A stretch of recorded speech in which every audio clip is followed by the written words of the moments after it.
Hello friends, Electronics here, and today we're gonna be playing Blizzard's brand new hero in Heroes of the Storm, Alarak at the Cursed Hollow. So let's have a look at our team compositions. It's gonna be Alarak, Tracer, Jaina, Johanna, and Hammer versus Nova, Stitches, Alarak, obviously Vala, and Butcher. Okay, so it's gonna be interesting. Vala got reworked, Butcher got reworked, we have this new hero Alarak with us, and it's awesome actually. It's pretty damn awesome, because I'm actually not, I actually haven't played StarCraft, so I don't really have the investment into lore and everything. I wasn't really hyped for Alarak, but seeing him in action and like listening to him and just seeing everything made me like, yeah, I'm sold. First of all, he looks pretty badass. He's flying like that. It was a weird mist there. His voice actor is actually pretty awesome. All of his voice lines are pretty badass, and his sound assets of his ability, just listen to this. And when it hits, it does this like strong thump, which really gives the feeling of impact to his Q, which is pretty damn awesome. Like I'm loving him so much. So this was my very first real game as him. I tried him in I think our graphics are actually a little bit weird. Yeah, I don't know what happened here. So I tried him in okay, whatever. I tried him in try mode to learn the basic, his basic ability set, to get a little bit used to his mechanics. But this is the first game versus people, so we're gonna do just that. So let's actually talk about his skill set. So you have your trait, Sadism, and what it does, it gives you 100% damage bonus to all of your abilities versus heroes, which is pretty damn awesome. And the first thing that I was very impressed by is his well, I'm dead.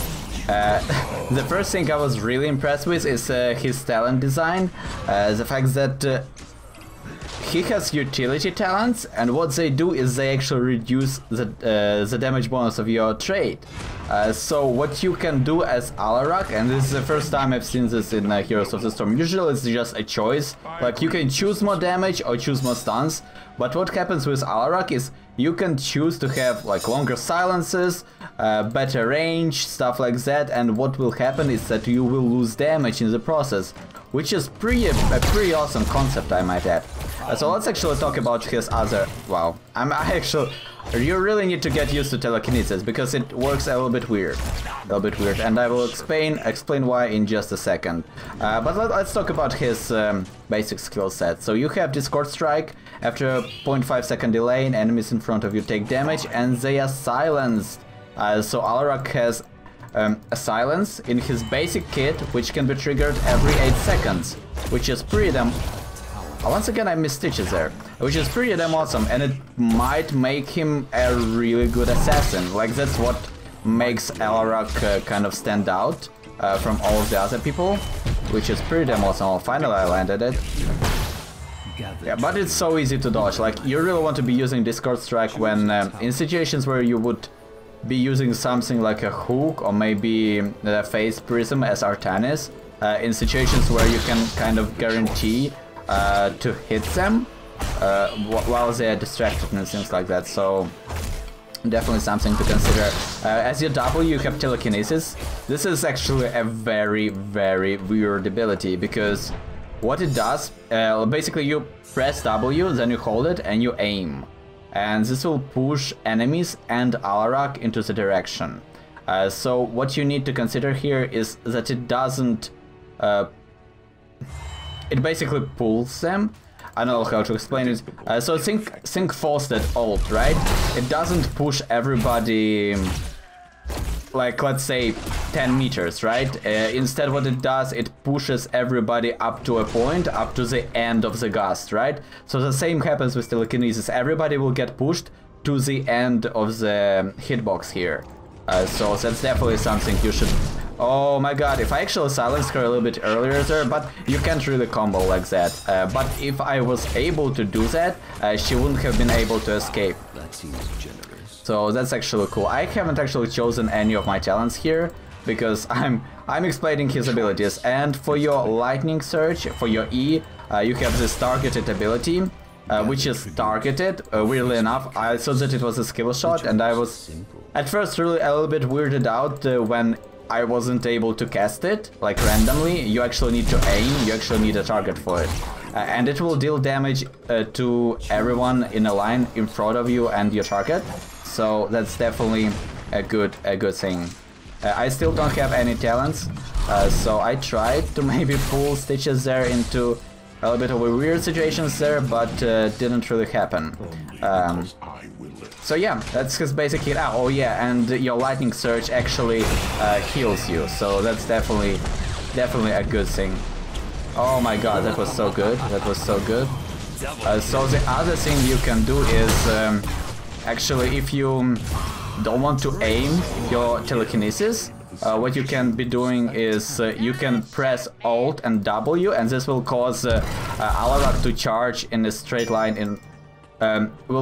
Will cause Alarak to cast telekinesis in the direction where he's facing. I should say that it's in the direction that he's facing and not the direction where you clicked your right mouse button. So every hero has a turn time. So if I do this fast, basically if you don't wait for Alarak to turn all the way around when you click like this, you can cast telekinesis there or there, depending on where how Alarak turns. So that's definitely something to think about. But see, this game's actually seems very one-sided here. The other actually super unique thing about Alarak is the fact that you can have two ultimates at level 20. You can have both Counter-Strike and Deadly Charge.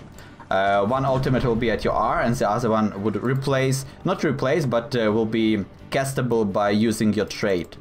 So that's pretty awesome. So it's a build I should have been going for, but we're gonna start it right now, and I think that's okay.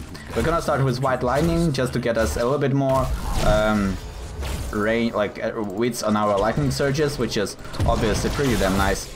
It actually has a really long range, which is awesome. I think it outranges the Stroll's Q. I might be wrong there, but there we go. Then we're gonna go for Double Cross, just extra range on our Discord Strike, which is probably the primary ability of Alarak here. I will... Oh no. Okay, I tried to do something here. Okay, I think I saved Tracer. I missed a Butcher there, but I think I hit Nova, so that was good. I mean, that was decent. Then we're gonna go for Chaos Reigns, and I think we're gonna go for Counter-Strike, because they have Butcher, and I do believe that he will just charge me, and that way we can just use our Counter-Strike to do just a ton of damage. Okay, does Vala wanna fight me? Oh, that almost hit her actually. That's actually pretty cool. That's actually pretty cool. So let's talk about our ultimate choices. You have Counter-Strike, which makes Artanis protected for 1 second, and if he gets hit by any of the enemy heroes, not minions, not structures, not things like that, only heroes proc it. So if you're getting hit in the duration, you'll then perform a Counter-Strike for 100 damage. The number might seem a little bit underwhelming, but remember that we have our trait, and this converts into 800 damage at level 13, which is pretty awesome, I might add. Pretty awesome. So at level 13 we're gonna go for...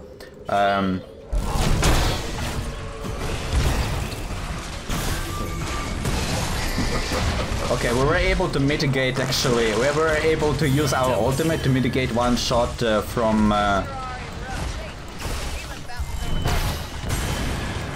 Okay, we cleared it up. To one shot from the triple tap there, so that was kind of good enough, I think. So at level 13, I think we're gonna go for... So right here we can see that talent workaround. I don't have health for that, guys. I don't have health for that, guys. So yeah, there we go. We reduce the damage of sadism, but we increase the silence duration, right? So you trade off your damage output versus heroes for some utility, which is a very interesting decision to make such kind of drastic talent choices, I think. But that's cool. We're gonna go for Psychokinesis though. This build is gonna be revolving completely around damage. I think this should be the easiest build to execute. You just go pure damage and rely, like, and just do your best as an assassin. So there you go. So at level 16, we're gonna go for, I believe it would be sustaining power, just to get ourselves a little bit more sustain with the healing, because we have our 100% bonus damage still, because we didn't sacrifice any of our trade functionality for some utility, so that's obviously pretty damn nice.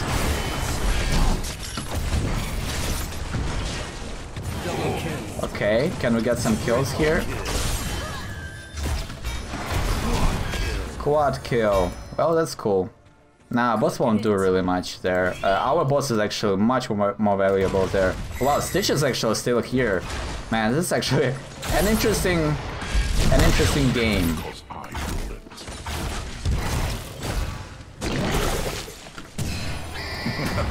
Oh, okay, so his poison, his bile there actually procs the counter strike. So that's definitely good to know. That's definitely good to know. What else should I say? Oh yeah, back when Tracer came out, the first thing I saw, like when seeing her skill set and the way she worked, is that she seemed very surgical in her execution, right? Like the theory behind Tracer, like the perfect team fight for Tracer is when your team distracts everybody, and then you go into their backline and completely eliminate their healer almost instantly with your pulse bombs, with your shots, things like that.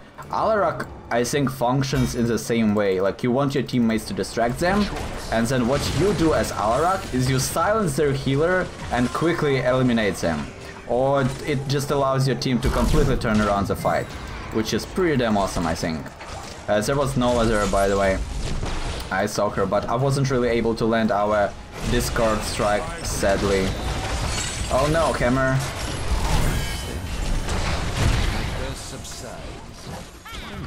Okay, lightning, good. Oh, thank you, Nova, for proccing that. That was awesome. Oh, that was so damn satisfying. That was so damn satisfying. So I think we're gonna go for interesting. I think we're gonna yeah, sustaining power, of course. I completely forgot which talent I wanted to pick there. But I think there's gonna be a quick win here.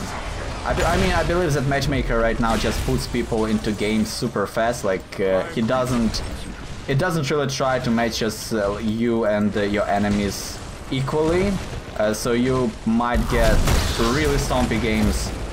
This happens every time the new season starts. Not season, but the new changes come into the game, so there's nothing new there, I think. I actually need to go back because I'm really low on health, and I think we need level 20 to win this. I think it's gonna help us a lot.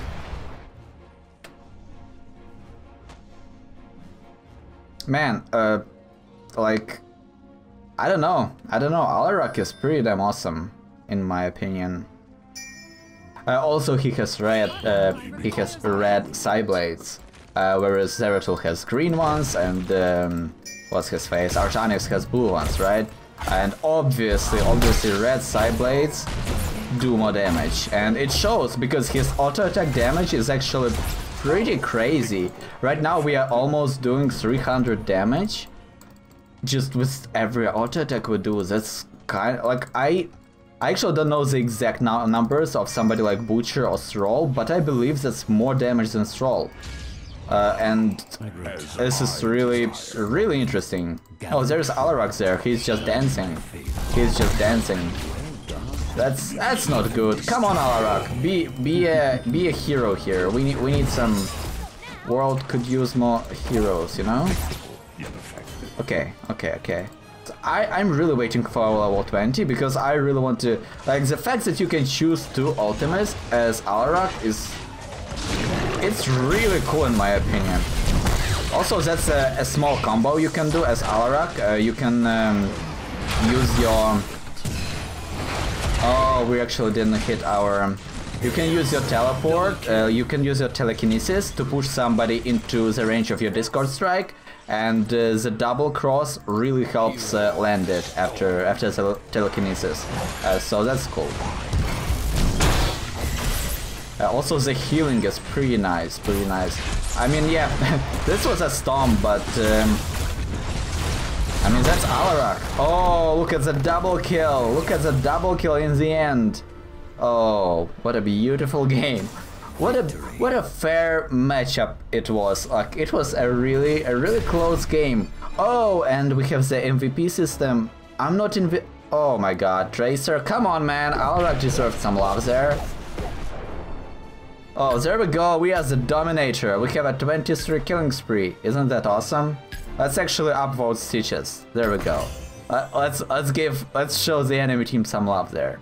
It's ending in 3 seconds. Okay, so this is, I mean, that happened, I guess. Like this MVP system, I'm not sure how to feel about it, because it really doesn't bring anything into the game. Like, you are just shown like a very limited amount of stats. Obviously it's an awesome feature, and I hope that it will be developed in the future, but right now it's like, okay, it's there, now let's just wait for it to end and start another game, you know what I mean? Like, it's not really a useful feature, it's just it's a flashy one, it's a flair feature, right? But that's also pretty cool, I think. Pretty cool. Oh, also you can see these icons right here, so that's also pretty damn nice. Yeah, our team was just Jaina, man, letting us down there, letting us down. So this, I don't know, like, this build is just purely focused on damage and utilizing your full potential of your trait as Alarak, and not really much I can say about it. I really don't have any sort of practice with him. Like, this is literally my first game, so I can't really tell on how good or bad Alarak is, but so far I'm enjoying it. I mean, and yes, this was my first game, but I've been watching people play Alarak, and I don't know, it's just a good time. It seems like he has pretty high skill cap or skill ceiling. I actually don't remember which one is the right phrase there, but I think that he can be really useful because of that Q. Like, I really think that what makes Alarak really strong is that silence of his and his base kit. I really think that can quickly turn around the team fights that should have went other way. Like, when somebody is, like, when the enemy tank, for example, is diving into your team and distracts you, and they have Rhaegar as a support behind him, and everything is just setting up for Rhaegar just to land the ancestral healing, and then after we committed all of our resources to kill their tank, then they get that ancestral healing kill, and they stomp us, right? Because we just burned all of our cooldowns and things like that. But with the silence, we can actually prevent that from happening completely, which is really nice. Also, I think that Alarak can be a counter to a lot of heroes. Lots of heroes actually in Heroes of the Storm rely on using ability to either survive or do damage. Like, for example, if you silence Chen, he is now just sitting there for almost 2 seconds, and he just can't really shield himself or use his mobility to escape, right? Or if you silence Muradin, who is getting low to pop his avatar and gets that huge health boost, now you just silence him and he's dead, right? So things like that are, I think it's a really good addition to Heroes of the Storm roster. Like, these heroes that can just completely disrupt the enemy team. I think it's gonna be fun to play. I think it's gonna be a really good time for Heroes of the Storm. Sadly, we didn't get one of the new maps in this video, but yeah, it's gonna happen. It's gonna happen.